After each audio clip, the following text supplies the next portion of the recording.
In the Sierra Madre, there are two ways to leave a kitchen. You either leave with a bag of cash that you'll spend the rest of your life hiding, or you leave in a bag that nobody ever finds. My name isn't important. My face isn't important. The only thing that matters in this shack is the temperature of that vat and the purity of the crystal. Because here, a 1% mistake isn't a clerical error, it's a death sentence.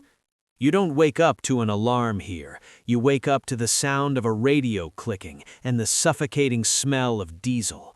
The first person you see is the puntero, a 20-year-old kid who thinks he's invincible because he has a gold-cased smartphone and a rifle. To him, you're just a machine that spits out money. You learn quickly. Don't talk to him, don't look at the phone, and never let him see you as anything other than a tool. Before you cook the product, you have to feed the army. 50 men, all armed, all restless. Hungry soldiers are the second most dangerous thing in these mountains. You spend hours stirring a sea of beans in massive steel pots with a wooden paddle the size of an oar. In the breakfast line, you see the maestro, the old chemist who taught you the ratios. 10 years ago, he was a university professor in Culiacan. Now his lungs are half melted from the vapors, and his hands shake too much to hold a glass beaker. He is the ghost of your future, a mirror you're terrified to look into. Once the plates are cleared, the real work begins in the special kitchen. It's a plastic-lined shack hidden under a triple canopy of jungle, invisible to the drones circling overhead. This is where the air turns toxic. You pull on a heavy respirator, and suddenly the only thing you can hear is the rhythmic, muffled sound of your own breathing. You start pouring 20-liter jugs of precursor chemicals. The liquid is a milky, radioactive blue. Heat is your greatest enemy. If the temperature stays too low, the batch is dirty and worthless. If it goes too high, the whole shack becomes a bomb. You're balancing on a razor blade, and every breath you take through the filter tastes like copper and pennies. The batch is nearly finished when the maestro stumbles into the shack. He isn't carrying his usual tray of filters. He looks at you, his eyes wide and bloodshot behind his cracked goggles. He leans in close, the smell of formaldehyde clinging to his clothes, and whispers a single sentence. They aren't precursors. He points to the barrels delivered this morning. You look closer at the seals.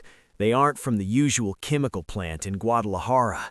They're labeled as agricultural pesticide, a cheap, highly volatile substitute that the enlace must have bought to skim money off the top. The realization hits you like a physical blow. The enlace is stealing from the veterano, and he's using your kitchen to hide the evidence. If you cook this, the final product will look perfect, but it will be toxic even by cartel standards. If you don't cook it, the enlace will kill you to cover his tracks. But if the veterano finds out later that the batch is tainted, he won't go after the man in the crisp polo shirt first. He'll come for the cook. Suddenly, the black SUV kicks up dust as it pulls up to the shack. There's no time to swap the barrels. The veterano steps out, the old guard commander. He doesn't care about the heat or the toxic stench. He only cares about the yield.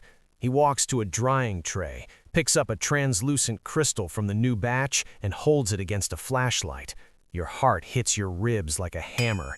You look at the enlace standing behind him. The man in the polo shirt is sweating, his hand resting nervously on his waistband, watching you with pleading, murderous eyes. The veterano asks one word, "Limpio?" The silence in the shack is heavy enough to crush bone. You have 2 seconds to decide who you're going to betray, the man who signs the checks or the man who pulls the trigger. You nod once. The veterano drops the crystal, and it clacks against the glass like a diamond. He is satisfied, for now. The enlace exhales, a ragged sound of relief, and starts barking orders to load the crates.